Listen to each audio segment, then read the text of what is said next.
Bon dimanche et merci de nous retrouver sur LTM, la télévision du monde, désormais sur le canal 990 du bouquet.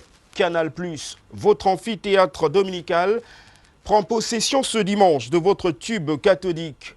Au menu des échanges, nous parlerons en première dorsale de la visite de Jean-Yves Le Drian au Cameroun. Le ministre des Affaires étrangères et de l'Europe de la France était en visite de 48 heures au pays de Paul Biya. Un séjour du diplomate français qui s'inscrit dans la dynamique du prolongement du tête-à-tête, a-t-on appris, entre le président camerounais Paul Biya et son homologue français Emmanuel Macron. C'était en marge de la 6e conférence de reconstitution des ressources du Fonds de lutte contre le paludisme, la tuberculose et le sida, tenue le 10 octobre dernier. C'était à Lyon en France. Si l'agenda du diplomate français précisait l'enjeu politique, économique et sécuritaire de cette visite, traduisons, s'il en était encore besoin, d'une volonté de réchauffer la coopération entre le Cameroun et la France, relation qui a reçu un coup de froid selon quelques analystes politiques depuis quelques années. La circulation cette semaine sur la toile d'un document du ministre d'État secrétaire général à la présidence de la République est frappée du sceau de la confidentialité, demandant en date du 13 octobre dernier au top management du port de Douala, Bonabéry, de suspendre la procédure de passation de la concession du terminal à conteneurs, suscite désormais une vive polémique au sein de l'opinion. Certains y voient au-delà du droit processual et de la mesure conservatoire en attendant le verdict du tribunal administratif du littoral portant sur le sursis à exécution l'effet de la visite de Jean-Yves Le Drian au Cameroun. Le séjour du diplomate français constitue donc la première thématique inscrite à l'ordre du jour de cet amphithéâtre dominical ce dimanche. En deuxième dorsale, nous parlerons du code électoral partiellement modifié en mars dernier par le Parlement camerounais dans la perspective des prochaines consultations électorales, en l'occurrence les élections régionales. Un code électoral qui a été adopté en avril 2012 et qui est considéré aujourd'hui comme conflictogène par certaines formations politique. Peut-on convenir d'un modus vivendi sur cette question? Quelles sont les voies de recours et quelles sont les chances qu'une telle requête prospère? C'est le deuxième sujet qui est inscrit à l'ordre du jour ce dimanche. Et en troisième sujet, nous parlerons de cette première conférence convoquée par Vladimir Poutine et tenue cette semaine au bord de la mer Noire à Sochi, avec les chefs d'État et de gouvernement d'Afrique. Le patron du Kremlin souhaite donc redynamiser la coopération entre l'Afrique et la Russie sur des bases empreintes de respect réciproque de la souveraineté des États africains.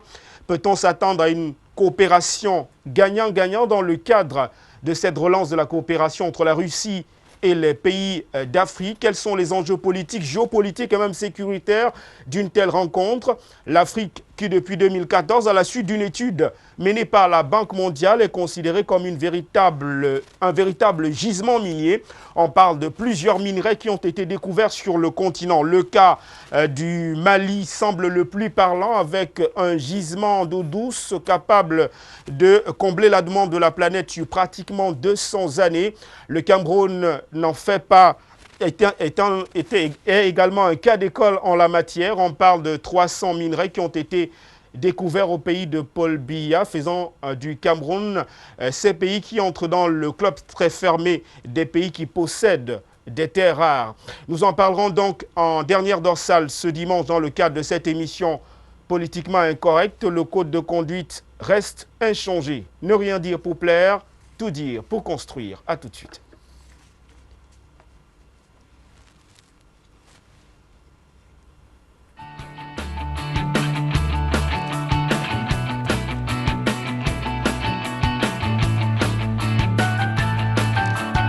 Rappelons que cette émission, ce dimanche, admettra l'interactivité. Vous pouvez donc réagir par SMS au 695 38 79 46, 695 38 79 46. C'est par SMS et par WhatsApp ce dimanche Pour débattre de ces trois thématiques, des invités sont déjà confortablement installés dans ce studio ce dimanche et on va décliner leur profil. On va commencer par le docteur Joël Raphaël Wansi, qui est juriste de haut vol. Il est également internationaliste. Docteur, bon dimanche et merci de nous avoir rejoints. Bonjour, je suis fier et content d'être avec vous et de partager de manière plus constructive les conclusions ou encore les idées qui seront sur la place du débat. À côté du docteur Joël Raphaël Wansi, on a un panafricaniste et président de formation politique au Cameroun, très connu sur la scène politique nationale et même internationale. Il est le président du nouveau mouvement populaire. Le président Bandakani est avec nous ce dimanche. Président, merci de nous avoir rejoints. Merci Yves Sanjo. C'est toujours un bonheur pour moi de partager ton plateau parce que ta carrure, ta statut journalistique me l'impose. Je voudrais saluer le docteur Wansi et je ne veux pas saluer d'autres panélistes parce que tu ne les as pas encore présentés. Je les salue sans les citer et je salue tous les téléspectateurs répandus dans le monde entier. Juste en face, effectivement, on a Amos qui est en cadre de l'Union des populations du Cameroun. Il est également le maire de Ngok Mapoubi, c'est dans la région du centre Cameroun. Merci d'être venu ce dimanche. Oui, merci Yves Sanjo et merci. Je dis bonjour à tous les panélistes. Je dis bonjour à tous les téléspectateurs et à tous les Camerounais. Je pense que notre objectif, c'est de donner notre point de vue par rapport au thème que vous avez évoqué et de façon vraiment sincère. Juste à proximité de vous, monsieur le maire, on a maître Fabien Keigné qui ce dimanche représente le mouvement pour la renaissance du Cameroun, le parti du professeur Maurice Kamto. Maître, bon dimanche et merci de nous avoir rejoints. Bonjour M. Sanjo, bonjour chers panélistes, bonjour à vos téléspectateurs. C'est un réel plaisir pour moi de me retrouver sur votre plateau. Merci.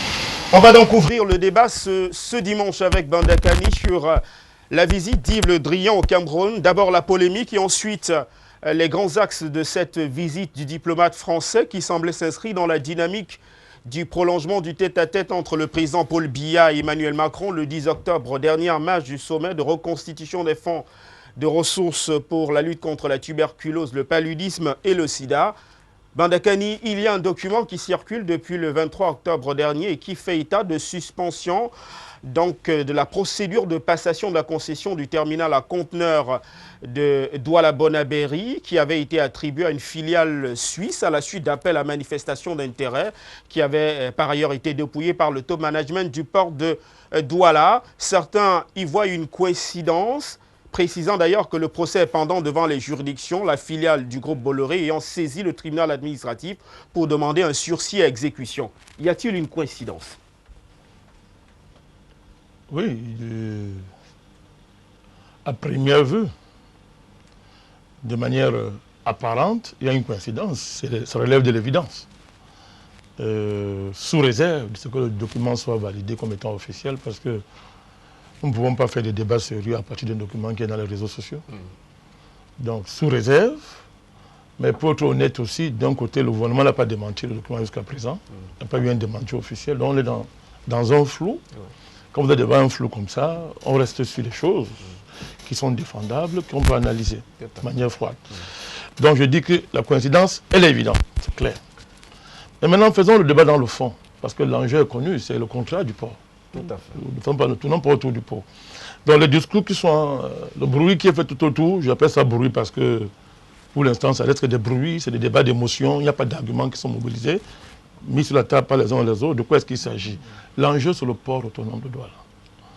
Le port autonome de Douala, avant ce document administratif qui fait polémique, la passation de marché au niveau de la concession était pratiquement dépouillée et avait été attribuée à une entreprise que nous connaissons tous, TIL, Terminal International Limited, qui avait gagné le marché, qui avait déjà gagné le contrat de concession. Donc, ce qui est intéressant, c'est les enjeux de cette... Qu'est-ce que le Cameroun gagnait dans la nouvelle concession? Je ne vais pas revenir sur l'ancienne concession. C'était un scandale.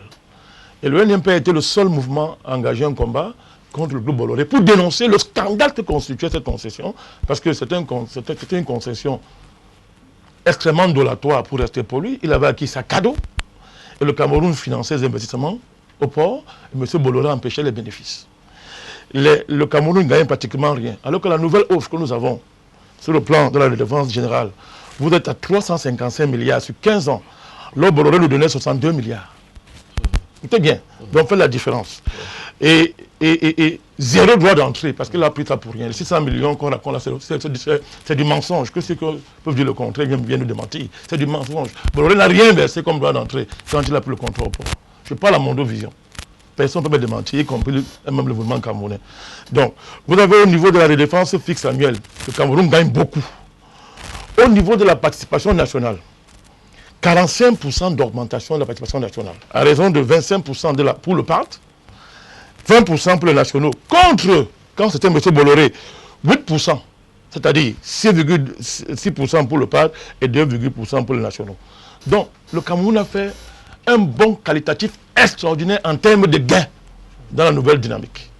Donc, moi, je ne suis pas là pour faire vous savez, quand vous avez affaire à la multinationale, les gens s'amusent, les gens ne connaissent pas les enjeux, la bagarre que les États africains, très faibles, États néocoloniaux pour la plupart, les bagarres qu'ils doivent mener pour négocier en position de force avec les multinationales. Bolloré, c'est une entreprise, si on prend le chiffre d'affaires global, qui a le budget du Cameroun.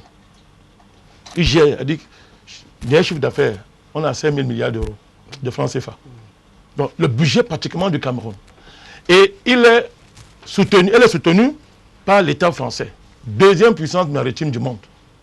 Et quand vous vous rendez compte que le commerce mondial est dominé à 90% par le commerce maritime, vous comprenez les grands enjeux qu'il y avait. Donc, du point de vue de la négociation, l'État du Cameroun a fait un grand bond. L'État camerounais a bien manœuvré pour qu'on obtienne déjà, parce que même si Bolloré revient là, supposons même qu'il revienne, il est obligé de proposer ce que propose-t-il. Au moins à égalité ou bien en plus. Le Cameroun a gagné à ce niveau-là. On a fait un grand bond parce que l'État du Cameroun a su manœuvrer. Deuxième élément que je voudrais citer, dans la géoéconomie internationale, c'est quoi la géoéconomie? C'est l'interaction entre les États et leurs multinationales dans la conquête des marchés internationaux. Dans la géoéconomie internationale, comment les multinationales procèdent? 1. Ils mettent les États en mouvement. 2. Dans les pays africains, ils créent des partis politiques, elles créent des associations, qu'on appelle sociétés civiles, qu'elles financent, pour faire pression sur les États, afin que quand ces multinationales viennent négocier avec les États en place, ces États sont faibles. C'est le cas du Cameroun. La plupart des mouvements que vous avez vus chez nous, que ce soit politique, que ce soit dans le cadre de la société civile, sont pris en charge par qui? Par l'Occident en général, et en particulier par la France. Je ne vais pas revenir sur ce qui s'est passé avec M. Jean-Louis Bertrand, où les partis politiques de l'opposition, entre guillemets, sont laissés mettre à genoux devant lui. Le monde entier a vu. Je termine. Je termine pour vous dire que voilà l'environnement géoéconomique qui prévaut dans les négociations. Donc quand un pays est en guerre, subit une guerre, dont les organisateurs sont connus. Moi, je marche pas mes mots. La France était derrière Boko Haram. Nous l'avons démontré. Dans la crise de Nozo, les Américains sont derrière et les Français de double jeu. Donc quand ces gens-là maintenant viennent pour négocier avec l'État du Cameroun, après avoir voulu l'affaiblir par 2 guerres, et que l'État est debout et réussit à obtenir des offres supérieures, pour moi, c'est une performance qu'il faut saluer. Docteur Joël Raphaël Bouanssi, j'aimerais qu'on questionne quand même la portée de la présence de la multinationale ou du groupe Bolloré en Afrique. Ça fait plus de 40 ans que les entreprises de Vincent Bolloré excellent dans la logistique, le transport maritime dans plusieurs pays d'Afrique. C'est la 7e fortune de France. Comment on peut comprendre aujourd'hui l'implantation des filiales du groupe Bolloré en Afrique francophone particulièrement? Il est d'ailleurs dit dans une récente enquête que j'ai eu le privilège de lire qu'il était très proche, il est très proche de quelques chefs d'État africains, celui du Cameroun et Alpha Condé par exemple. Est-ce qu'on peut comprendre, à partir de ces éléments évoqués, on peut comprendre aujourd'hui l'influence du groupe Bolloré en Afrique francophone? Je ne veux pas avoir de position politique, parce que je suis d'abord un technicien du droit et des relations internationales. Les questions de présence des multinationales françaises en Afrique se posent depuis l'époque coloniale, avec la CFAO. Lorsqu'on a un espace comme l'espace colonial français, qui est devenu aujourd'hui l'espace, plus ou moins l'espace francophone, africain, il est tout à fait normal qu'on développe un espace économique où on va investir. Donc ça pose en même temps la problématique des relations franco-africaines. Ce sont des relations qui ont été souvent dominées par une relation de puissance. C'est-à-dire, c'est une relation du cheval et de l'homme. L'homme monte sur le cheval ne montera jamais sur l'homme. Donc nous sommes des économies faibles. Il est tout à fait normal que lorsqu'on est en position de faiblesse, on subisse un certain nombre de pressions en international. Donc dans la géostratégie française, les groupes comme les groupes Vincent Bolloré sont devenus des armes d'intervention dans les espaces français, des moyens d'intervention réels dans la vie des États francophones ou encore dans la vie des anciennes colonies. Mais ce que moi je constate pour mon pays, c'est d'abord des impréparations.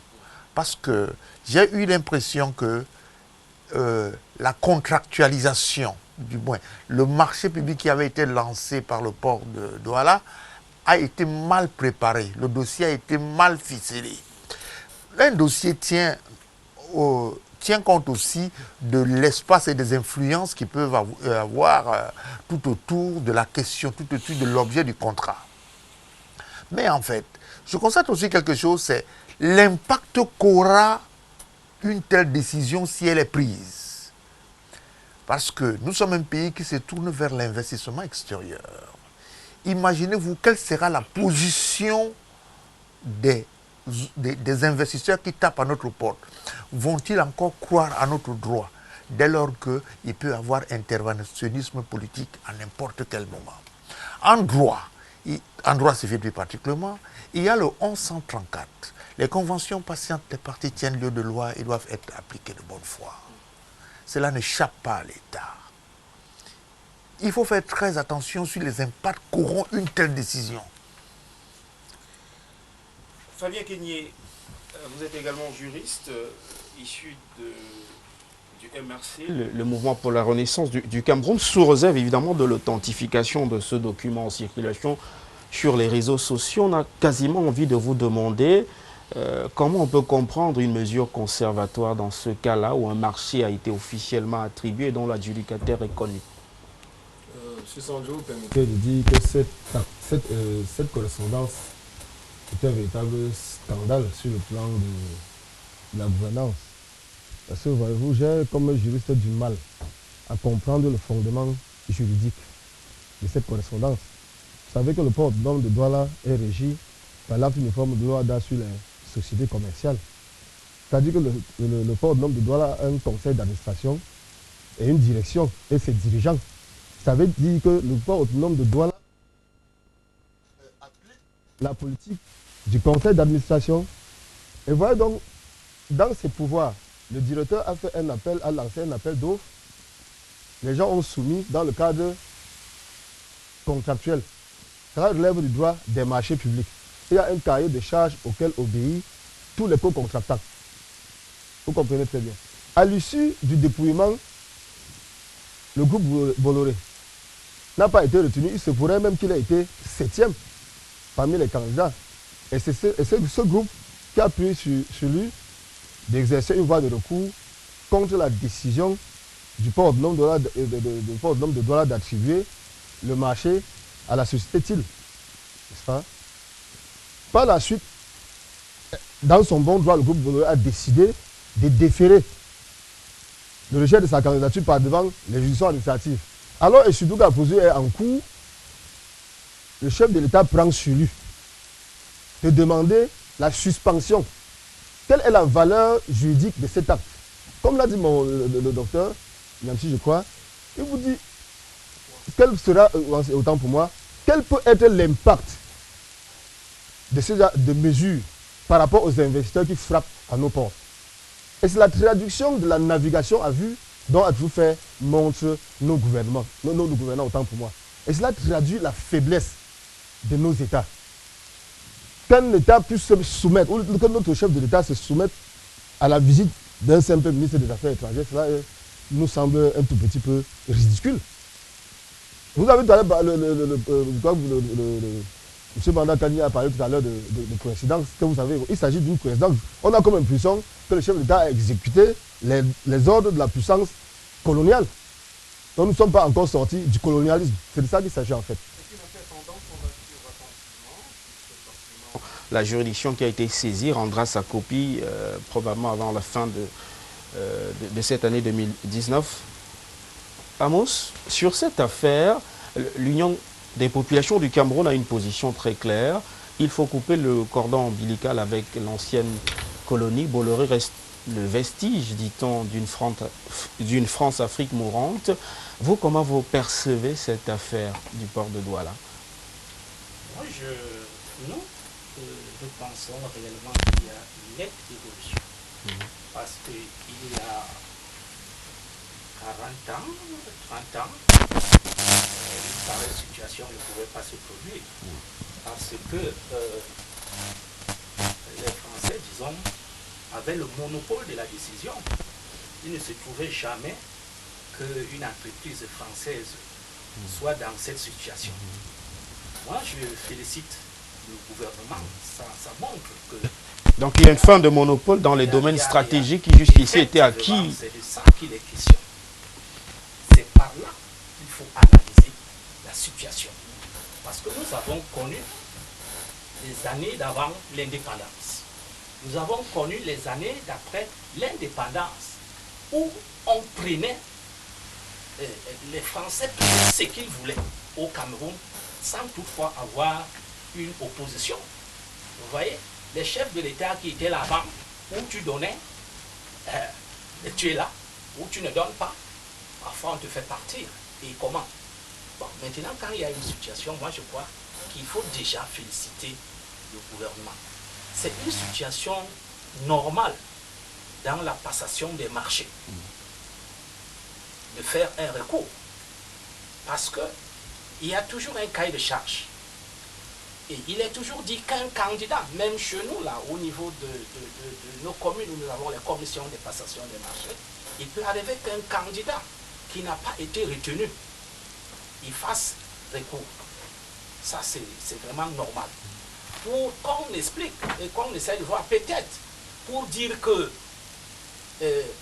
la commission, je suppose que c'est la même procédure qui se passe peut-être au niveau des communes, qui se passe là-bas. Ça veut dire qu'il y a une commission qui examine les dossiers.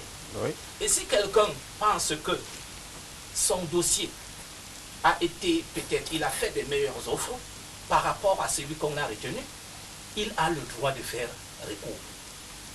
Je suppose. Donc c'est une situation qu'on ne connaît pas bien, parce que on n'a pas, il n'y a que ceux qui ont dépouillé les offres qui peuvent s'exprimer. Et c'est lui qui a porté plainte, il sait pourquoi il a porté plainte. Bon, maintenant, il faut qu'il donne des arguments qui prouvent qu'il a raison. Très bien. On laissera la juridiction sur ça. Bandakani, vous allez réagir, mais on évoluera dans le débat en rappelant aux réalisateurs de bien vouloir afficher le code d'accès pour les messages permettant aux téléspectateurs de réagir ce dimanche. Bandakani, sur l'agenda quand même d'Yves Le Drian, vous allez dire un mot en brillant là-dessus. Son agenda était suffisamment clair. Il s'agissait de parler de politique avec la crise anglophone et le grand dialogue national. La France veut jouer sa partition dans le cadre du rétablissement, dit-on, de la situation dans les régions chrysogènes du nord-ouest et du sud-ouest du Cameroun. On parle également du volet économique. Au JICAM, Le Drian disait vouloir relancer la coopération entre les créateurs de richesses et la France. Et enfin, le volet sécuritaire, on l'a entendu cette semaine, la France souhaite mobiliser 30 milliards de francs CFA pour reconstruire les régions dévastées de l'extrême nord du Cameroun, pour être plus précis. Est-ce que le discours français a évolué? Avant de revenir, permettez-moi de contredire un ensemble de choses qui a été dites en m'inscrivant dans l'analyse de M. Amos de l'UPC, qui est une analyse très objective de la situation. Tout à l'heure, j'ai donné les chiffres. On ne peut pas faire comme si on ne les voit pas. Ces chiffres indiquent clairement qu'en termes de négociation, le Cameroun a obtenu des gains extraordinaires par rapport à l'ancienne constitution. Ce sont des faits. On ne peut pas faire comme ça, on ne voit pas ça. Donc, dire que le président reçoit les ordres de la France, on ne peut pas recevoir les ordres de la France et imposer une révision déchirante des termes du contrat, M. Bolloré. Les faits sont là, puisque aujourd'hui, dans l'offre qu'il veut faire, il est obligé de se mettre au niveau de Thiel. Là où il a pris cadeau à cause de la corruption de certains ministres, la corruption et du jeu de certains partis politiques de l'opposition camerounaise et de la société civile qui roulent pour M. Bolloré. Tout à l'heure, j'y reviendrai.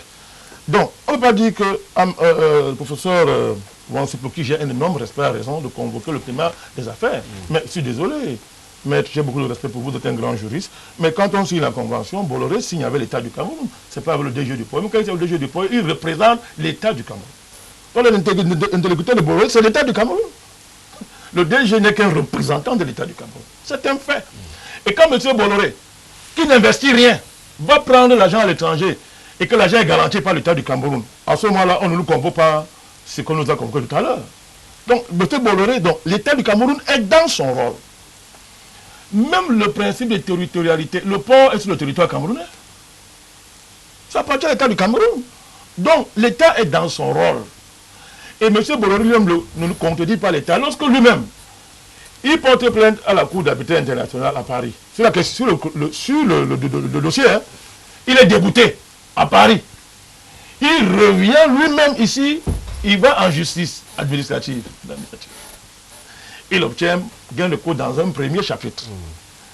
Le port interjecte appel. Et l'interjection d'appel du port lui donne le droit de continuer l'appel d'eau.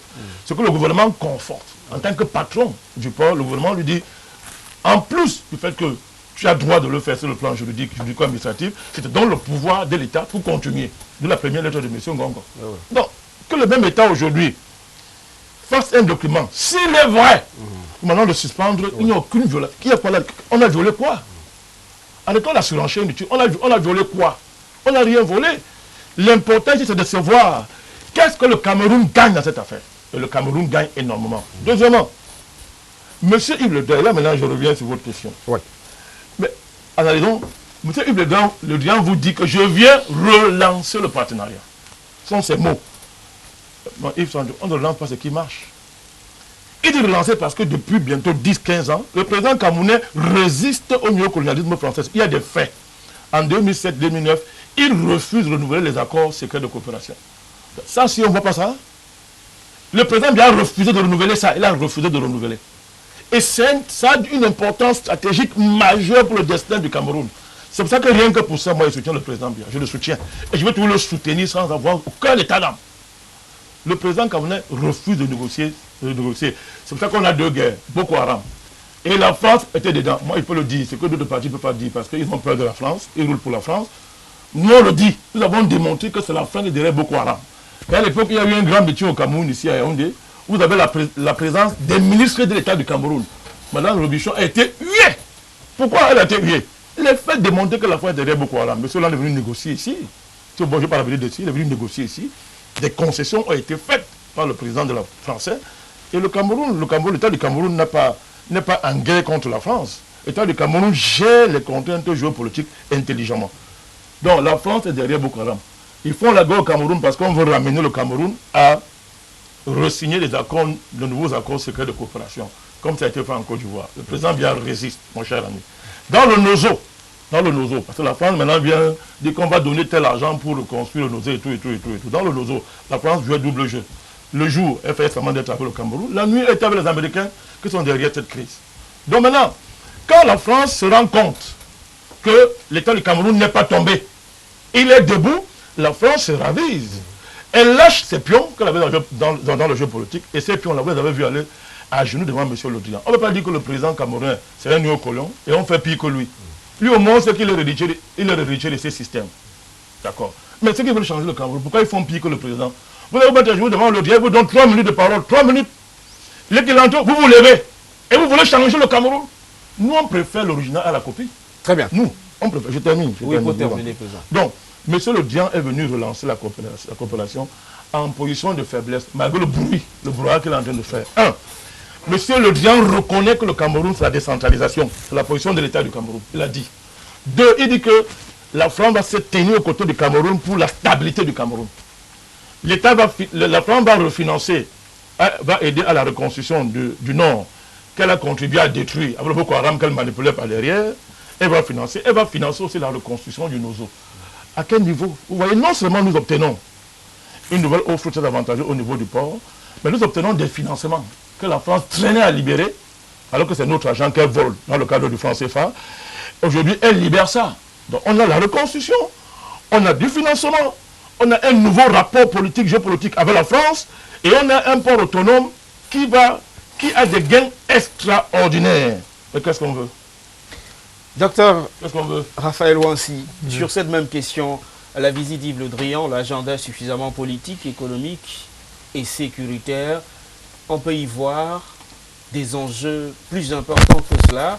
Tout à l'heure, Bandakani en parlait, le Cameroun reste un scandale, je l'ai indiqué dès l'entame de cette émission, avec les minerais qui ont été découverts. Je rappelle que c'est une étude de la Banque mondiale de 2014 qui a injecté pratiquement 1 milliard de francs CFA sur 5 ans pour découvrir ces richesses insoupçonnées sous le sol camerounais. Tout cela peut contribuer à ce que le discours entre le Cameroun et la France évolue un tant soit peu. Est-ce que la relance de ce partenariat peut être sur des bases saines avec le respect des réciprocités des frontières et la souveraineté des États? Il faut d'abord contextualiser la question avant de répondre. Depuis la fin de la guerre froide, il y a eu une recomposition des relations internationales. La problématique des accords à signer ou à ne pas signer, pour moi, ne se pose plus, dans la mesure où le contrôle que les grandes puissances avaient sur les États ne se font plus sur les bases de signature. Internet est passé par là. Des nouvelles générations qui conçoivent le pouvoir d'une autre manière sont passées par là. Donc, toutes les grandes puissances ont organisé leurs relations avec l'Afrique. Vous voyez le sommet Inde-Afrique, le sommet Russie-Afrique, le sommet France-Afrique, le sommet Chino-Afrique. On n'a plus besoin d'accords de coopération type gendarme, contrôle, ça ne se passe plus comme ça. Ça se passe maintenant avec d'autres moyens de pression. Des moyens de pression encore beaucoup plus pernicieux, beaucoup plus savants à la limite. Donc, aux États de manifester leur souveraineté en sachant faire de véritables calculs pour leur propre bénéfice. Bon, pour M. Le Drian, M. Le Drian vient dans un espace dans l'arrière-cour de la France. N'ayons pas honte de le dire. Voyez-vous? Mais le problème qui se pose, c'est que la vision que la France avait il y a de cela 40 ans, il y a de cela 30 ans, les capacités de manipulation qu'elle avait ne sont plus les mêmes. Voyez-vous, l'espace a changé parce que le discours gaullien ou encore le discours socialiste de Mitterrand ne sera pas le discours de Macron. Toutefois, il faut le reconnaître, ceux qui croient que les cellules africaines de l'Élysée ont disparu, ils se sont trompés. On n'a plus besoin même de faire la cellule. On peut se réunir en 2-3 minutes, on ne vous dira jamais qu'on s'est réunis sur le Cameroun, on s'est réunis sur le Togo. L'Afrique francophone reste toujours un laboratoire de colonies. On ne fait qu'adapter les situations. Si vous voyez comment la situation s'est adaptée en 1946 avec l'Union africaine, en 1956 avec la loi cadre, en 1958 avec la communauté, en 1960 avec les indépendances, ainsi de suite et ainsi de suite. C'est des formes d'adaptation, voyez-vous. Et puis, il faut l'avouer, les grandes puissances ne veulent plus apparaître comme des dominateurs en tant que tels. Comme des maîtres. Comme des maîtres. Les politiques internationales, les diplomaties sont devenues beaucoup plus fines. Voyez-vous, sauf le cas un peu des États-Unis avec ses relations avec le Canada et les autres puissances, n'est-ce pas? Parce que M. Trump a voulu marquer son quinquennat en rompant avec l'establishment des années 90. Toutefois, je vous dis que l'esprit de contrôle reste. Bon, pour revenir au cas du Cameroun, le Cameroun est une grande réserve. une grande réserve. Position stratégique, Oui, sur réserve le plan du sous-sol, stratégique. c'est un scandale. Oui, oui. Et la France elle-même, je ne veux pas accuser Boko Haram et reste tout ça, mais je dis simplement que la France a contribué plus ou moins à la guerre vous avez Nozo, n'est-ce pas? Dans les régions du nord-ouest Oui. et du sud-ouest. Le seul fait Boko Haram. d'avoir poussé M.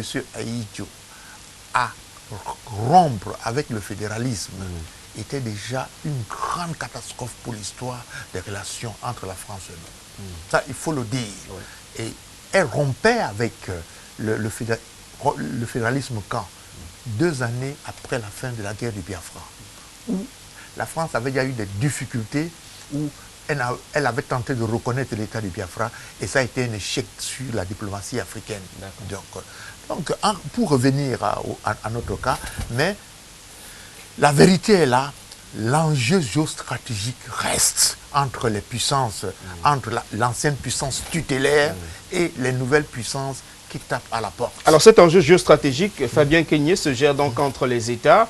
On a pu voir cette audience avec le président de la République, Paul Biya, où Jean-Yves Le Drian a été reçu et a effectué un tour d'horizon de la coopération entre le Cameroun et la France. Une France visiblement attachée au caractère indivisible de l'État du Cameroun et qui est prête à apporter son soutien, y compris dans les prochaines consultations électorales pour ce qui est peut-être de la logistique. Un autre volet de cette visite d'Yves Le Drian, c'est cette audience avec les formations politiques représentées à l'Assemblée nationale. Banda Kani en parlait. Fabien Kenyé, le MRC y était parfaitement représenté. Tout à fait. Alors, vous avez reçu 3 minutes de parole, c'est cela, face à Yves Le Drian. Bon, c'est un indicateur suffisamment parlant. C'est ce qu'un homme politique peut déclarer. Parce que, voyez-vous, le professeur, son excellence, le brillantissime professeur Maurice Kamto, le président élu, est bien allé à la rencontre de... Le discours n'a pas changé. Si vous le permettez, Fabien, il faudrait qu'on évolue au moins avec le discours. Je vous permettrai de vous exprimer. Si vous voulez que je recadre l'émission, je recadrerai. Moi, je suis républicain. Ça, vous ne pouvez pas... Permettez, mon cher maître Fabien Kenyé, que je recadre un tout petit peu 2 ou 3 petites choses. C'est important pour qu'on puisse avancer dans le débat. Je ne vais pas vous arrêter dans votre argumentaire, mais je dis nous respectons au sein de cette chaîne de télévision les institutions de la République. Président élu, je vous le concède, le président du Cameroun reste le chef de l'État Paul Biya et ce n'est pas la problématique ce dimanche. Je voudrais qu'on avance. Je voudrais qu'on avance. Je ne muselle personne. Je recadre simplement le débat. Je veux qu'on évite la digression et la dispersion. Sur la question, justement, je vous relance. Sur la question, maître Fabien Kenyé, sur la question de l'assise entre le ministre des Affaires étrangères de la France et les formations politiques représentées à l'Assemblée nationale, est-ce que le MRC a eu l'opportunité d'échanger suffisamment avec le diplomate français? C'est ma question. Je vous ai dit tout à l'heure, à mon âme et conscience, comme homme libre, militant du MRC, que le président, son excellence, le brillantissime professeur Maurice Kamto, le président élu, a effectivement rencontré le ministre des Affaires étrangères de la France, Yves Le Drian. On aura beau se moquer de la bêtise, les faits sont têtus.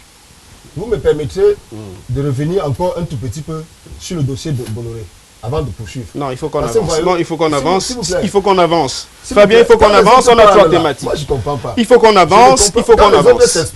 Vous les laissez parler. Vous avez votre temps de parole. Allez-y, prenez donc votre temps de parole pour revenir sur une problématique. Allez-y. Allez-y. C'est ça le principe contradictoire. Allez-y. J'étais en train de vous dire qu'on a beau se moquer de la bêtise. Oui. Les faits sont têtus. Voyez-vous, en ce qui concerne ce groupe Bolloré, nous avons un précédent. Ce groupe Bolloré n'avait pas été éligible au niveau du port de Kribi. Finalement, ce port lui a été attribué. Bien avant, une autre concession s'était passée toujours au port autonome de Douala. Il n'avait pas été éligible. Un candidat avait été écarté à son profit. Ce candidat a saisi les autorités judiciaires. L'État n'a pas eu la même réaction que celle qu'il a eue. En conclusion, que faut-il donc comprendre? Que l'État est soumis aux pressions de cet homme d'affaires français. Cela ne se cache pas. Alors, quand on en vient au Nosso, j'ai entendu, si vous le permettez, dire que la France serait derrière le Nosso. J'ai dit tout à l'heure que les faits sont têtus.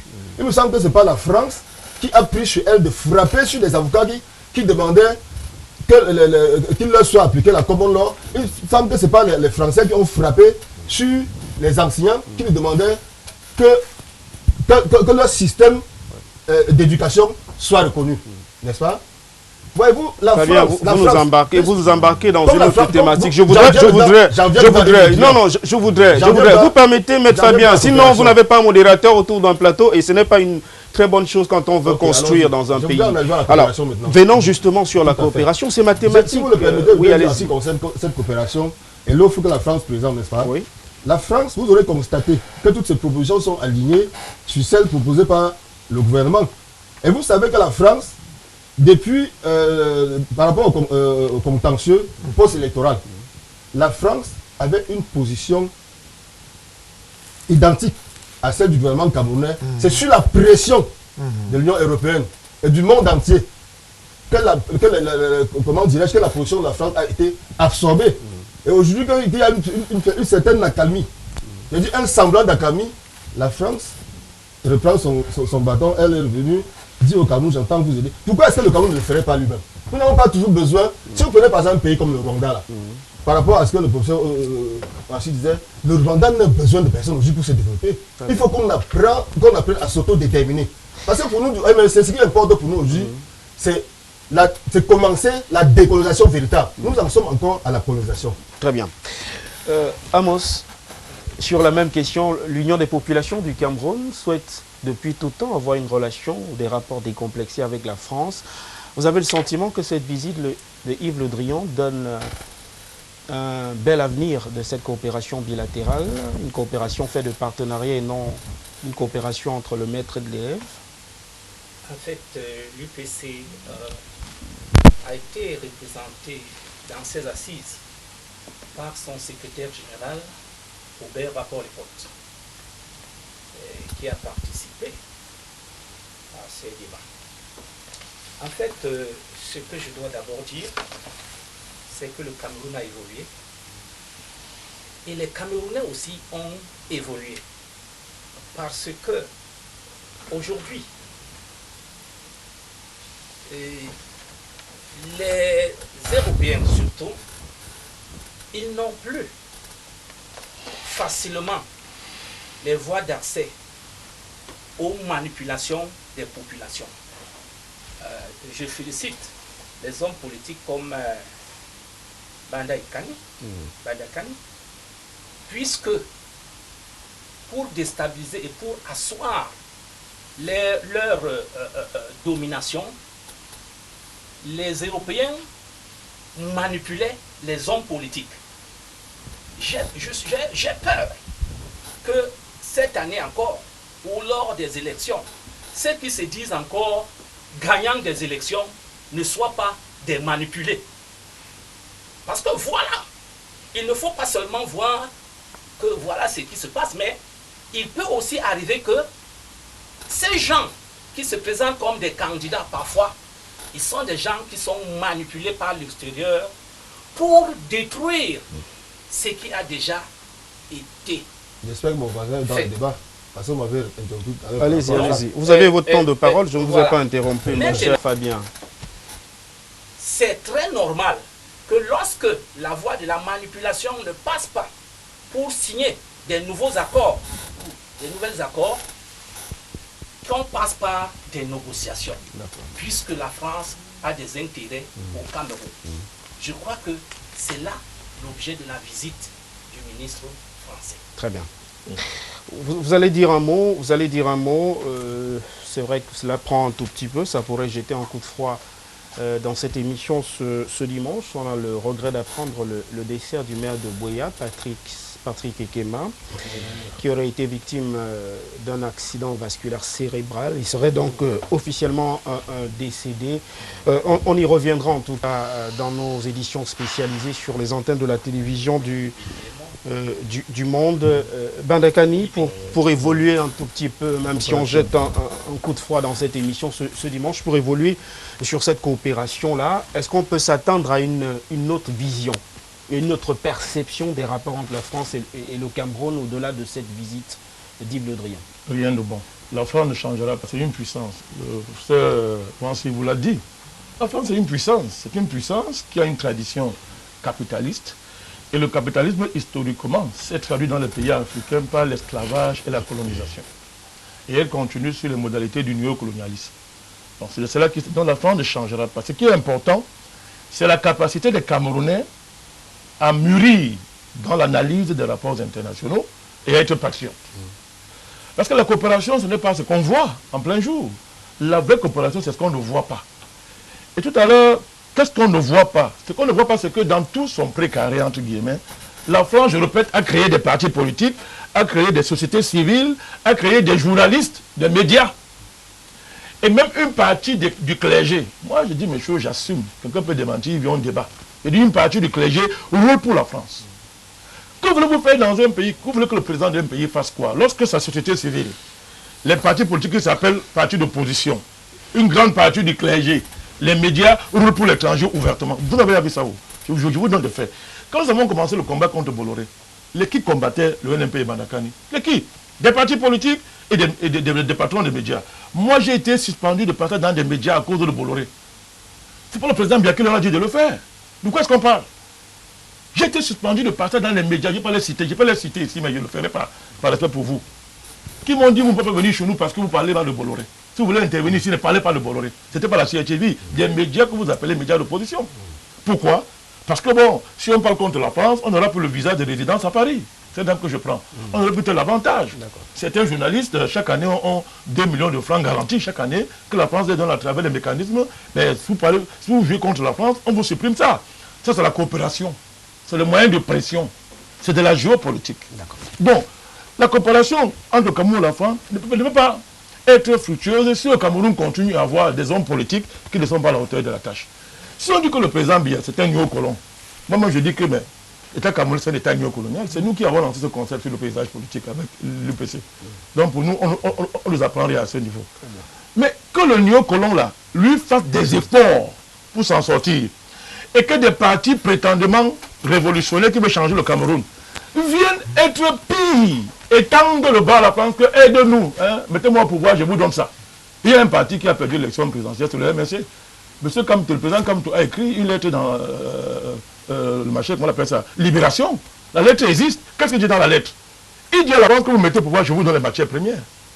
C'est la quintessence dans la lettre. Ce n'est pas nous qui avons écrit ça. C'est monsieur Kamto. La lettre existe.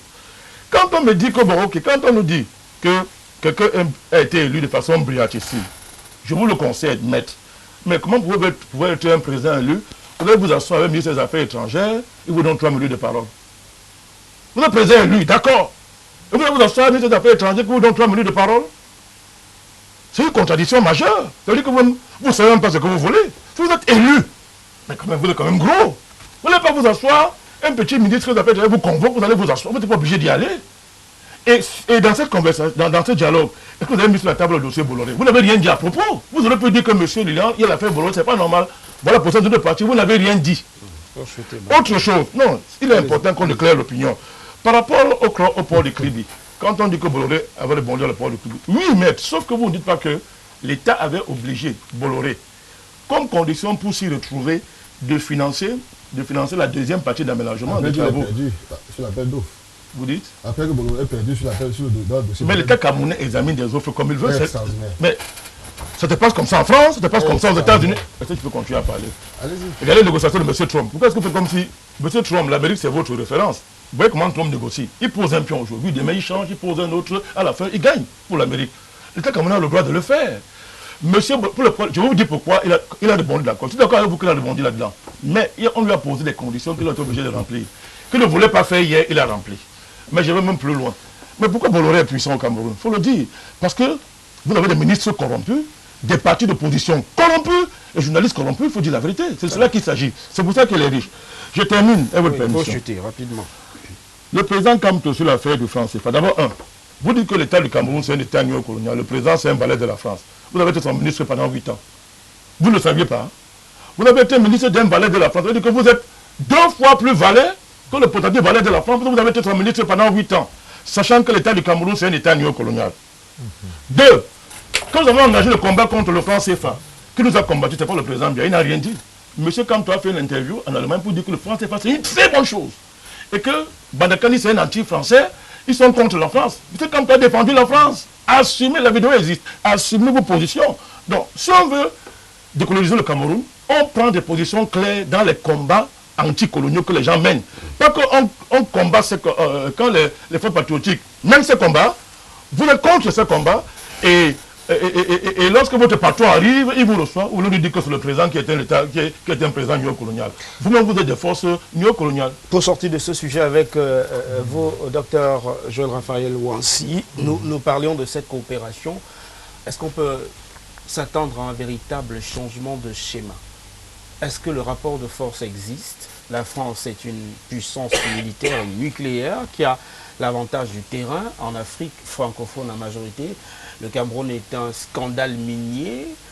Aujourd'hui, le rapport de force est possible au regard de la géopolitique et des rapports d'influence. Vous avez cité les cas de ces pays aujourd'hui qui regardent l'Afrique avec des yeux de séducteurs. La Russie, la Chine, les États-Unis, la France, la Grande-Bretagne. Est-ce que ça peut influencer les rapports de force aujourd'hui? Ça peut influencer. Il faut déconstruire dans la mentalité des Africains, particulièrement des Camerounais, le complexe colonial. Tous les pays du monde cherchent un espace vital. Dès lors que vous êtes puissant, vous cherchez un espace vital. La France cherche son espace vital dans son précaré français. C'est tout à fait normal. À nous maintenant de nous organiser pour tirer le meilleur des relations de coopération avec les États qui veulent nous influencer ou bien qui tapent à nos portes, n'est-ce pas? Et le meilleur moyen de le faire, c'est de mettre en place la dynamique de l'alternance. Il faut que des nouvelles générations prennent le pouvoir pour pouvoir parler à ces nouvelles puissances. C'est-à-dire, lorsque vous, sur le plan interne, vous menez des politiques suffisamment qui sont beaucoup plus liées à la personne qu'aux institutions, vous fragilisez vous-même votre propre État. Donc, je voulais d'abord arriver à cette introduction avant de continuer. Donc, la coopération internationale, les forts seront les forts. Si vous voulez rentrer dans le cercle des forts, vous devez vous-même vous organiser, mettre en place des institutions suffisamment solides. Lorsque vous mettez en place des institutions suffisamment solides, pas des hommes forts, pas des timoniers, vous voyez que la situation change. Regardez le boom qu'a connu la Chine depuis la mort de Mao. Après Mao, Deng Xiaoping. Après Deng Xiaoping, il y a eu près de 2 à 3 chefs d'État en Chine. C'est parce qu'en fait, ils ont renouvelé leur classe politique. Il faut renouveler la classe politique pour que les hommes qui dirigent les États ne soient pas confondus à ces États et qu'ils se disent que mon histoire est terminée, je devrais partir. D'accord. Je vais évacuer quelques réactions de téléspectateurs ce dimanche avant de poursuivre avec la deuxième thématique. Bonjour, belle émission, beau panel, belle thématique, beaucoup de courage. Travail remarquable, c'est Henri de Kribi qui nous a écrit ce message.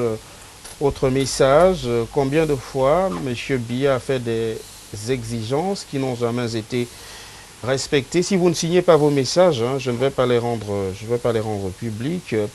Le monsieur a vendu, alors quel monsieur? Soyez très précis et concis dans votre message et évitez d'être discourtois. Je ne vais pas rendre également de tels messages à l'antenne.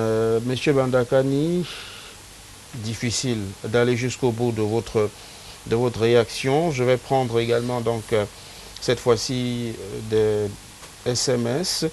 Bonjour à tous, juste que je suis surpris par la pirouette de M. Bandakani qui estime que c'est un problème d'homme et chute humoriste Kamto pour prouver son passage sur le plateau qui donne son point de vue au lieu de dévier le débat. C'est facile de parler aux autres. C'est Donis qui nous a écrit ce message. Bonjour le plateau, M. Bandakani est plus corrompu que le gouvernement déjà. Alors, vous ne signez pas vos messages, vous n'assumez pas vos propos. C'est donc difficile pour moi d'aller jusqu'au bout. Je reçois tellement vraiment de réactions. Alors, bonjour le plateau. Je ne comprends pas pourquoi tant d'acharnement contre le représentant du MRC. Votre plateau gagnerait à être impartial. C'est Daniel de Yaoundé qui nous a écrit ce message. Vous comprenez que l'impartialité va même jusqu'aux réactions. Et nous nous faisons le plaisir de rendre public vos réactions. Je comprends que vous soyez de cette chapelle politique, c'est tout à fait normal. Alors, j'ai du mal à aller jusqu'au bout parce que je ne fais que recevoir des messages au moment où je vais rendre public vos réactions. Je vais donc y revenir tout à l'heure, mais on va rapidement prendre la deuxième dorsale de cette émission pour parler cette fois-ci du code électoral. Et Maître Fabien Quignon, on va commencer par vous parce que le MRC a réagi cette semaine par Médard Lipote sur un de ses postes, indiquait d'ailleurs être candidat aux prochaines consultations électorales au Cameroun, les législatives en l'occurrence, mais il semblait dire que votre formation politique, et là vous allez certainement nous arrêter, souhaite, ou j'utilise le mot, exige une modification du code électoral que vous considérez au sein du MRC comme conflictogène. Et vous indiquez que le gouvernement pourrait être tenu responsable d'une prochaine crise socio-politique au Cameroun. Question, Maître Fabien Quignon, est-ce que le parti de Maurice Kamto est devenu un parti d'anarchistes? Monsieur, si vous le permettez, allez-y. Je vais d'abord essayer de donner une réaction au propos de M. Vandakani parce que je constate qu'il a son excellence, le brillantissime professeur Maurice Kamto, le président élu sur son viseur, à qui il attribue des choses dont il ne peut apporter la moindre preuve. Ce ne sont que de simples déclarations, et je crois que les téléspectateurs le savent. Et je pense que vous êtes passé maître dans l'art de l'esbrouf et de la roubladise politique. Quand on allègue un fait, on doit le démontrer, on doit le prouver. vous ne l'avez pas fait. En ce qui concerne, si vous le permettez, monsieur, en ce qui concerne le professeur Maurice Kamto, c'est la science incarnée. Il n'y a aucun homme, je vais vous dire, il n'y a aucun homme aussi compétent par rapport à comme Kamto. Sur d'autres terres, au Cameroun, ou tout au moins en Afrique. Je vais vous dire, vous avez dit tout à l'heure que M. Kamto a passé 7 ans au gouvernement camerounais. C'est faux. Je vais vous dire, pourquoi est-ce que M. Kamto, et les téléspectateurs doivent le savoir, vous êtes dans la déification pour défendre le Cameroun, pour défendre le Cameroun, dans le cadre du dossier de Bakassi. Je vous le dis au Cameroun, il n'a jamais rien négocié. Tout à l'heure, je vais prouver. Quand vous êtes tranquille, je vous dis, il faut bien que je le dise, que les téléspectateurs le savent, que vos téléspectateurs le savent. Maurice Kamto, le gouvernement camerounais a été contraint de l'accepter parce qu'on n'a même pas voulu, tout au moins qu'il entre dans le cadre du dossier de Bakassi, et il a montré de quoi il est capable. Cette terre qui a été discutée, ce territoire qui a été discuté par notre voisin déjà, nous est revenu. Et à l'issue de son mandat, il s'est déchargé. Il s'est déchargé. Maître Fabien, il s'est déchargé de cette charge. Sur ma question. Très bien, sur ma question. En ce qui concerne votre question, vous avez certainement constaté le conflit, la tension sociale à l'issue des élections présidentielles, n'est-ce pas? Ce contentieux est né du code électoral qui est totalement imparfait, qui est taillé pour que ceux qui nous gouvernent se maintiennent au pouvoir habitant alternant. Pour qu'il n'y ait jamais alternance dans ce pays. Aidez-nous à comprendre. Dans le processus, aidez-nous à comprendre. Je vous relance pour que vous ayez un meilleur temps de parole. Ce code électoral en question, permettez que je vous relance, fait quand même partie de ce que je peux appeler aujourd'hui un projet de loi qui a été adopté au Parlement du Cameroun, Parlement ultra-majoritaire, du RDPC ultra-majoritaire. Je ne vais pas utiliser des expressions qui prêtent à confusion parce que c'est la suite d'une élection présidentielle qui donne cette légitimité observée à travers la coloration politique au sein du Parlement. Question simple élémentaire, vous estimez qu'il faut revoir le code électoral? Les formations politiques, pour la plupart de l'opposition, ont très souvent parlé de cette révision du code électoral, souhaitant même un code consensuel, mais vous exigez. Sur quoi fondez-vous votre exigence et quelles sont les voies de recours du MRC? J'étais sur le point de vous répondre. Effectivement, en ce qui concerne le code électoral actuel, n'est-ce pas? Nous le savons tous. Il y a des zones au Cameroun où, si vous n'êtes pas du RDPC, vous ne pouvez pas vous présenter. Ça, c'est particulièrement dans la zone du Sud. Vous ne pouvez pas vous présenter. Il faudrait que l'État, par exemple, puisse mettre en place, puisse donner des moyens de sécurité aux candidats, puisse rassurer les candidats lorsqu'ils sont sur le terrain. En ce qui concerne les voies de recours, lorsqu'il y a un contentieux, vous aurez constaté, on vous dit, lorsque les résultats sont contestés, ce sont les procès-verbaux de l'ECAM qui font foi. Et l'ECAM, dont les membres sont nommés par le président de la République. Au niveau des recours, à la base, Non, je parle du code Je électoral. suis sur le code électoral. Oui, je parle sur le code électoral. Vous savez, chaque fois que je parle... On parle d'une loi. On parle... Non, Vous allez faire des déviations qui vont nous égarer. Je suis sur le code Sur le code électoral, vous C'est ça que estimez je que le parle. code électoral n'est pas consensuel et vous dites au sein de votre formation politique que si ce code électoral, vous exigez qu'il soit modifié. Nous faute le de quoi- demandons. Nous Non, disons non, qu'il je est mauvais. reprends vos propos. Nous le Vous demandons. exigez. Nous Alors, le- je demande quelles sont les voies de recours du MRC qui formule cette exigence-là. Qu'est-ce Par que vous les comptez voies- faire pour qu'on modifie cela? Est-ce que vous Nous le comptez demandons, continuer nous nous à exprimons. C'est protester? la liberté d'expression. Oui. Nous demandons que ce code soit revu. Parce que tout le monde a constaté, même les observateurs de la société civile a constaté que ce code n'est pas parfait. C'est ce que nous demandons. Oui. Qu'il soit, il est taillé pour le RDPC. C'est ce que nous disons. Je vous ai pris des exemples. Moi, je suis juriste. Oui. Donc, quand je parle, j'ai un peu, je mets un peu du juriste là-dedans. En ce qui concerne les voies de recours, vous aurez constaté. D'abord, que vous n'allez pas me démentir. Les magistrats, devant qui sont déférés tous les recours, sont nommés pratiquement par l'exécutif. Il n'y a pas une distinction entre l'exécutif, le législatif et le judiciaire au Cameroun. Ça, personne ne l'ignore. La preuve, après que le groupe Bolloré soit en instance par rapport au fait que son dossier a été rejeté, vous avez vu le président de la République intervenir pour indiquer qu'on suspende un acte qui a été pris par rapport au contentieux qui se passe devant le Le tribunal. contentieux Cela n'est est pas vidé. Vous incontestable. êtes un homme de droit. On ne va pas entrer dans les arcanes du droit pour comprendre que c'est une mesure conservatoire. On attend le verdict. Par ailleurs, je vais vous Non, dire- non, permettez, Maître Kenyé. On ne va pas faire de la division et Je on ne va suis pas sur faire de la... l'imperfection, je suis Non, sur vous êtes sur l'imperfection l'imperfection, du mais code si on veut édifier les téléspectateurs, on avance quand même. C'est me un comprend, dossier, il me suit. c'est un dossier qui est pendant devant une juridiction qui n'a pas Je vais rendu... constater Attendez, sur votre permettez, plateau, permettez. Chaque fois que je prends la Non, parole pour m'exprimer, vous vous m'interrompez, exprimez suffisamment. Vous ne voulez pas suivre mes points de vue. Je l'ai Mais constaté. je vais suivre votre Vous point de devez vue. mais- être partial comme Oui. l'un des téléspectateurs vient de vous le demander. Très bien, vous êtes juriste, je rappelle seulement que le droit est suffisamment clair sur la question. Tant que le contentieux n'est pas vidé, évidemment, on ne peut pas passer un contrat. Il faudrait que la juridiction tranche dans le cadre de ce dossier. Mais c'est l'État C'est qui une tranche, affaire c'est la suffisamment juridiction qui tranche. élémentaire. L'État n'a pas tranché sur ce dossier. Il n'a pas tranché On ne va de pas quoi. faire de la diversion. Maître Oum, j'allais même dire Oum, un mot sur la question effectivement de ce code électoral. J'aimerais qu'on en parle un tout petit peu. Tout à l'heure, j'indiquais, moi je souhaitais avoir les voies de recours existantes. C'est une loi qui a été adoptée à l'Assemblée nationale. La coloration du RDPC au sein de cette Assemblée où ce Parlement est aujourd'hui celui qui est fortement décrié, même si cela découle des prochaines consultations ou des dernières consultations électorales. Les prochaines sont annoncées pour le mois de février prochain. Certains pensent qu'il faut revoir ce code électoral. Est-ce qu'il y a une possibilité d'actionner sur un levier légal qui permette à ce que ce dossier soit réactivé au niveau du Parlement où le RDPC fait la loi en termes de majorité écrasante? Je voudrais d'abord dire que lorsque nous intervenons,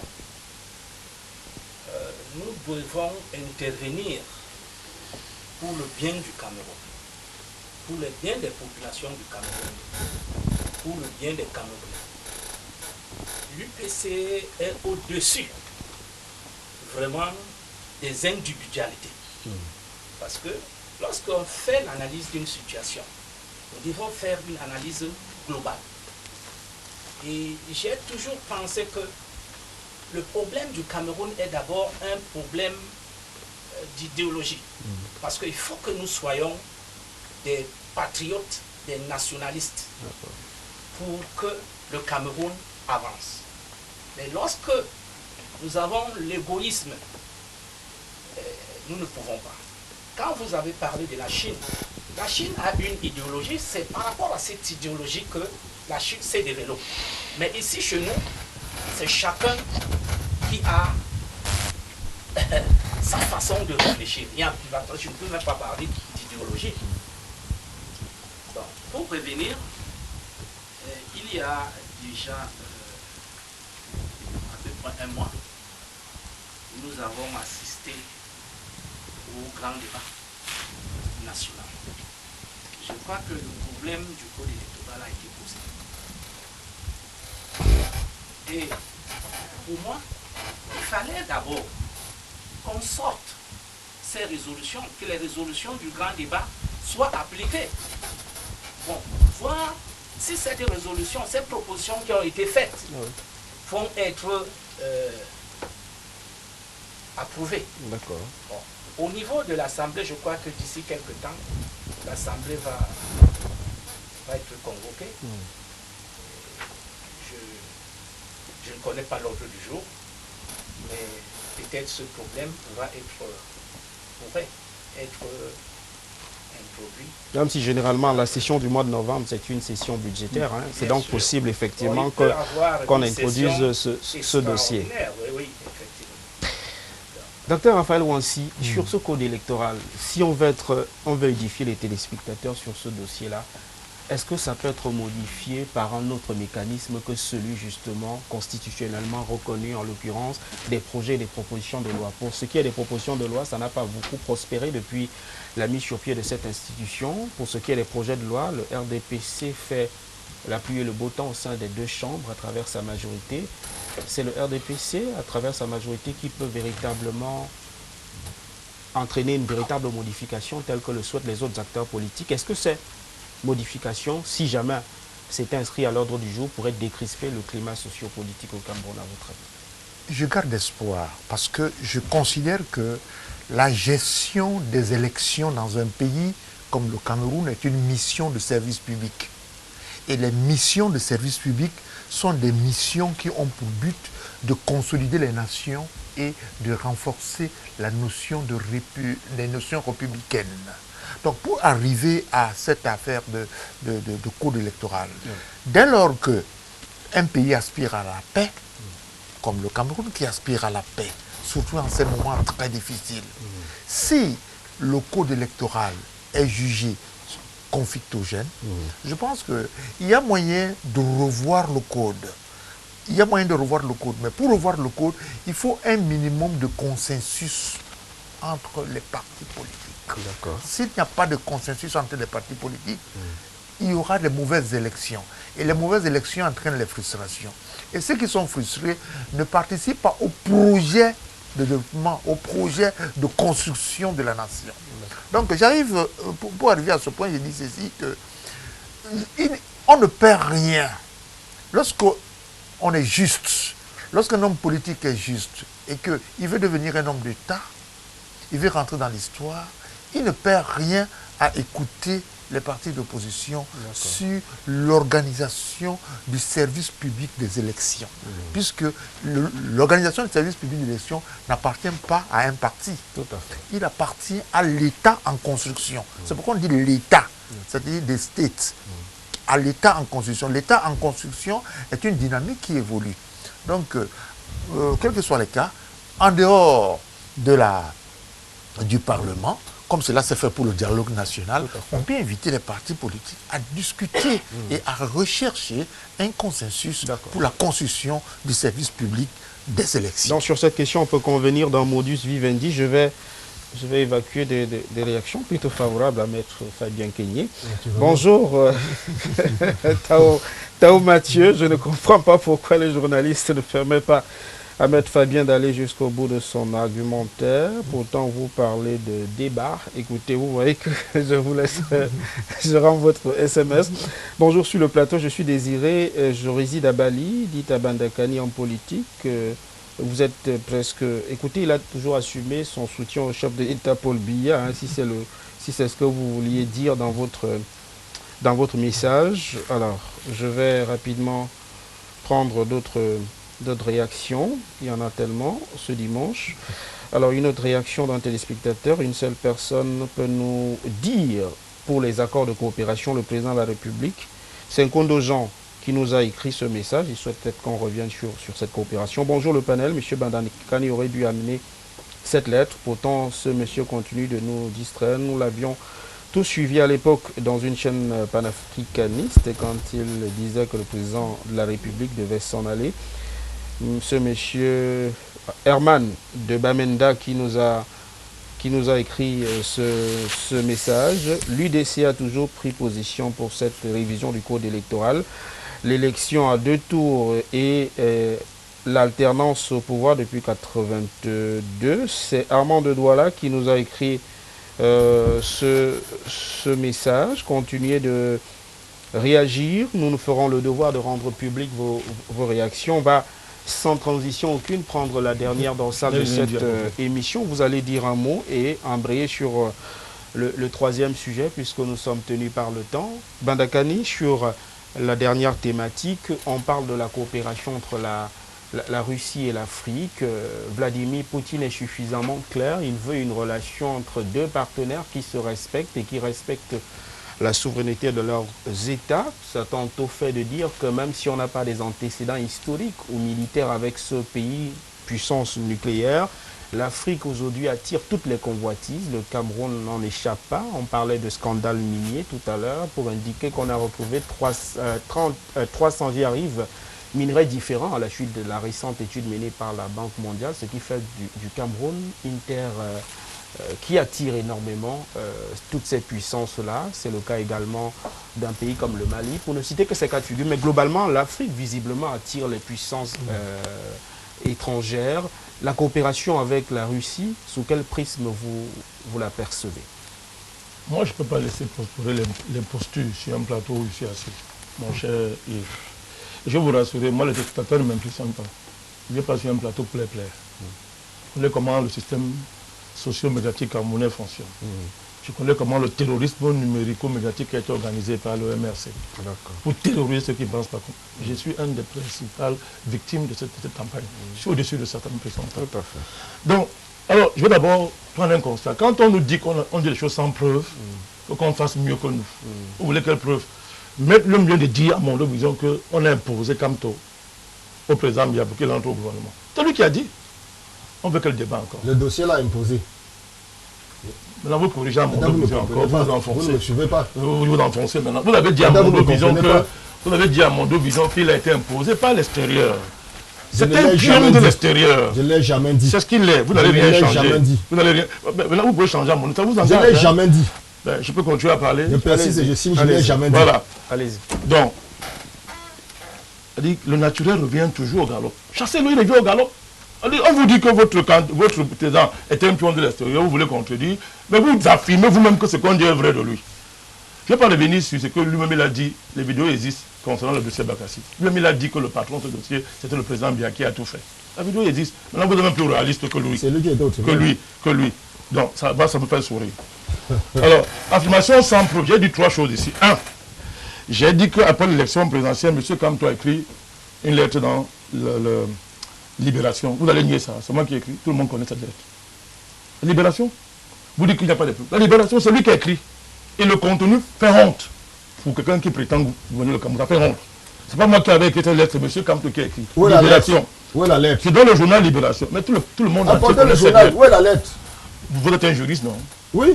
Vous voulez comprendre un pari? Apportez la lettre. Vous pouvez me parler, moi, la lettre ici au prochain débat. Apportez la lettre. Je l'ai amené, mais c'est pas avec ce plateau, je ne sais même pas que de vous rencontrer. La lettre existe, tout le monde le connaît. Et vous osez nier ça à mon vision. La vidéo, M. Kamto dit que le franc s'est passé une bonne chose à Hambourg en Allemagne, existe. Ça aussi, vous allez nier. Le monde entier vous regarde. Voilà votre conception de la politique. Vous pouvez apporter. Voilà votre conception de la politique. Non. C'est supportable ça. Voilà votre conception de la politique. Vous allez encore nier que votre président, Kamto, était ministre du président Biya pendant 8 ans, sous un régime où il n'y a pas d'indépendance de la justice. Soit vous allez nier. Il faisait quoi? Il était ministre délégué à la justice, monsieur. Dans un régime où la justice n'est pas indépendante, votre grand savant international et mondial était délégué, était ministre pendant pratiquement 8 ans dans ce gouvernement. Vous venez nous dire qu'il n'y a pas d'indépendance de la justice. Votre ministre a défendu la révision de la constitution du Cameroun. Vous qui parlez d'alternance là. Cette révision levait la limitation du mandat. C'est faux. Il a défendu ça à l'Assemblée, il était ministre. C'est faux. Il n'a pas démissionné du gouvernement quand on a révisé cette limitation de mandat. Il n'a pas démissionné, il était au gouvernement. Il a présidé la commission qui désormais permettait qu'on juge les civils devant les tribunaux militaires. Il était président de la commission. C'est faux. Il était au gouvernement quand le gouvernement a fait la répression des événements de 2008, où il y a eu des morts, il n'a pas démissionné. Lui qui s'est attaché au droit de l'homme, il n'a pas démissionné. Il a porté plainte au président de l'Assemblée nationale au tribunal militaire. Votre parti, le MRC, supposant qu'il a fait brûler vos effigies. J'espère que nous ne sommes pas là pour pourquoi vous vous dérangez quand je parle? Alors, vous allez réagir. Vous êtes toujours dans des dynamiques d'exception pour vous. Vous voulez une juridiction d'exception pour vous. Parlons des élections au Cameroun. Ce code électoral, vous dites qu'il faut le changer. Mais vous êtes les premiers à aller aux élections avec un mauvais code électoral. Vous prenez les Camerounais pour des idiots. Vous n'avez jamais mené la moindre campagne pour qu'on change ce code électoral, en dehors de déclarations qui ne servent à rien. Il n'y a jamais eu une union de l'opposition au Cameroun pour changer ce code. Pourquoi ça vous arrange? vous faites le bruit dans les médias pour rien, ça vous arrange. On ne parle pas une élection où un code électoral est mauvais. On ne parle pas. Vous y allez et vous allez aller. Pour lui dire que vous êtes le président élu, vous avez une élection organisée par le président qui n'est pas élu d'après vous. Vous y allez. Et vous dites que le code électoral est mauvais. Ce code vous arrange. Vous vous répartissez les rôles dans ce code pour tromper les Camerounais. Très bien, président. Vous terminez avec la dernière thématique. Vous dites que les élections sont truquées au Cameroun. On va voir qui truque plus que qui.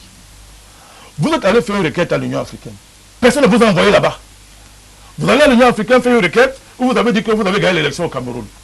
L'Union africaine a dit votre requête est recevable. Vous donne 3 mois pour amener les preuves. Vous n'avez apporté aucune preuve jusqu'à aujourd'hui. Incroyable.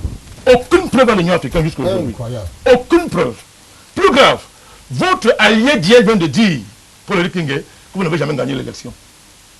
Votre allié d'hier, avec qui vous voulez brûler le Cameroun, vient de dire que vous n'avez jamais gagné l'élection. C'est votre allié. Mais qui est fraudeur plus que qui?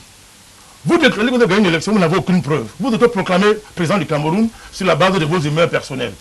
Et vous dites que le Cameroun, qui fraude les élections? Vraiment un mot sur la thématique. Alors, j'ai le temps de réagir. Je clôture en disant que nous sommes tous pour les réformes du code électoral, mais il faut qu'on soit sérieux.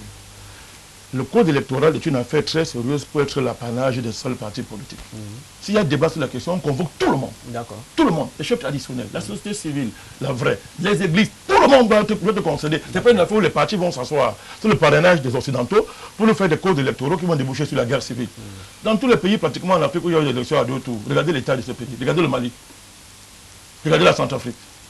Regardez la Côte d'Ivoire. Un mot sur la coopération. Regardez la Côte d'Ivoire. Donc pour dire que nous, on est pour c'est pas une réforme du code électoral, c'est pour une réélaboration de ce code, en tenant compte de notre histoire, de notre conception de la démocratie. Parce que les Blancs nous apprennent rien à la matière. Pas une affaire où les partis vont aller s'asseoir, n'est-ce pas, quelques partis qu'on va trier, comme M. Lydia a fait quand il est venu. Il a convoqué ses amis, il les a réunis. Les gens, les organisations qui servent à faire pression sur le président Biya pour avoir les contrats, il les a convoqués, il les a donné 3 millions, il a fait un dialogue. Est-ce qu'il faut s'attendre à quelque chose de gagnant dans la coopération avec la Russie? Est-ce qu'il faut s'en méfier en un mot? Non, c'est une bonne chose pour le continent africain. C'est la diversification des partenariats.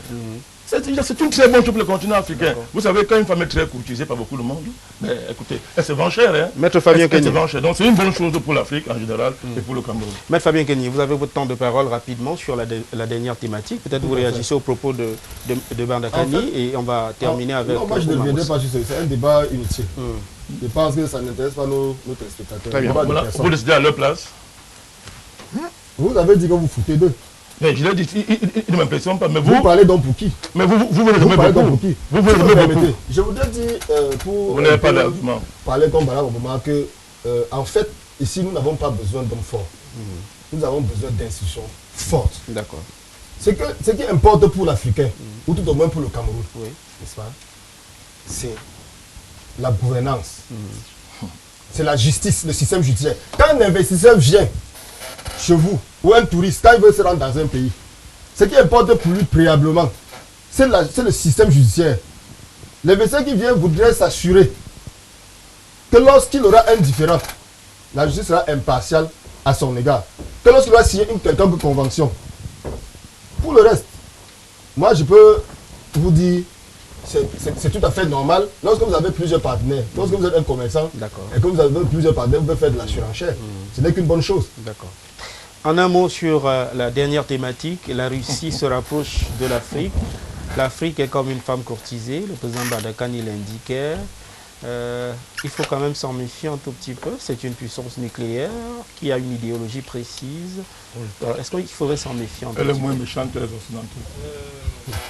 Je voudrais d'abord dire que pendant beaucoup d'années, les richesses de l'Afrique ont été monopolisées et même cachées par l'Occident. Par l'Occident, ça c'est vrai. Mais l'Occident, les Européens beaucoup plus, connaissent tout ce qui existe comme richesse en Afrique, plus que nous-mêmes. Je vous dis même ici au Cameroun, plus que nous-mêmes, les Camerounais. Bon. Maintenant, après la publication de certains résultats de recherche, il s'avère que tout le monde sait où se trouve le trésor aujourd'hui. Donc il y a une certaine concurrence il n'y a pas seulement la Russie, il y a la Chine, il y a beaucoup de pays qui s'intéressent aujourd'hui à l'Afrique, parce que tout le monde prévoit l'avenir. C'est de ça qu'il est question. Donc, dans l'avenir, où est-ce qu'on pourra avoir du pétrole? Où est-ce qu'on pourra avoir les mines? Où est-ce qu'on pourra, ainsi de suite. Donc, tout le monde est en train de vouloir avoir un contrat en Afrique. Et ça ne va qu'apporter beaucoup de richesses pour les pays africains. Parce que la concurrence, vous savez, a une valeur ajoutée. Je vais évacuer quelques réactions de téléspectateurs, juste quelques réactions. Il y a des téléspectateurs qui sont visiblement très courroucés ce dimanche. Bonjour à vous, monsieur le présentateur. S'il vous plaît, faites mieux pour lire nos messages. Ce sont les contributions dans ce programme qui font que ce programme existe, je vous le concède. Et nous ne sommes pas ici. Alors, j'ai du mal, Ben de Yaoundé, à vraiment lire votre message, mais je crois que le message est également passé. Bonjour à tout le plateau, désolé, mais je suis très choqué du registre dans lequel se retrouve le modérateur de cette émission. La parole contribuer aux participants. C'est Steph de Douala. Je ne fais que recadrer, sinon, évidemment, on est dans l'anarchie autour d'un plateau. Il faut comprendre également le rôle du modérateur de temps en temps.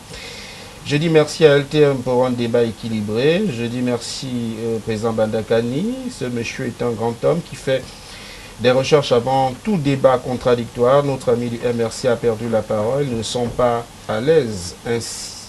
Ils ne sont à l'aise que sur, je ne cite pas la chaîne concurrente, mon cher ami. Merci Bandakani, tu es un grand homme. C'est Nelson Richard qui nous a écrit ce message. Les messages continuent à pleuvoir. Est-ce que je vais avoir le courage d'aller jusqu'au bout? Je rappelle également que sur WhatsApp, vos réactions, je vais essayer d'en rendre quelques-unes. Il y en a tellement. Je vais... Alors, en posant la question de savoir pourquoi le président élu, son Excellence, a travaillé dans le régime, n'oubliez pas que bien avant d'être opposant homme politique, il est d'abord camerounais. Il a étudié au Cameroun. Il a le droit de travailler dans les institutions. Voilà. Dit au monsieur de faire la différence quand on travaille dans un régime déplorable. C'est Franck Kedon qui nous a écrit ce message. Alors, autre réaction. Bonjour, le représentant de l'UPC parle d'idéologie. Qu'ont-ils fait de l'idéologie d'Oumniobé? Pense-t-il que Oumniobé serait fier dans cet homme s'il se retournait et voyait ce qu'est devenu sa formation politique? Ce n'est pas l'objet du débat ce dimanche. Vous comprenez qu'il y a plusieurs contributions, mais malheureusement, quelquefois vos contributions n'ont aucun cadrage avec les thématiques inscrites à l'ordre du jour. C'est donc difficile d'aller au-delà des thèmes qui balisent les échanges autour de ce plateau. Mais merci de vos multiples contributions. Je vais donc dire merci au docteur Joël Raphaël Ouansi qui était autour de ce plateau, juriste et internationaliste. Je remercie également le président Bandakani, qui est le président national du nouveau mouvement populaire. Merci d'être venu ce dimanche. Merci également à Oumamos, maire de Ngok-Mapoubi, qui est cadre également de l'Union des populations du Cameroun dans la région du centre. Et je vais dire infiniment merci à maître Fabien Kenyé, qui ce dimanche représentait le mouvement pour la renaissance du Cameroun. Merci d'être toujours fidèle à ce programme. À dimanche prochain, s'il plaît à Dieu. Au revoir.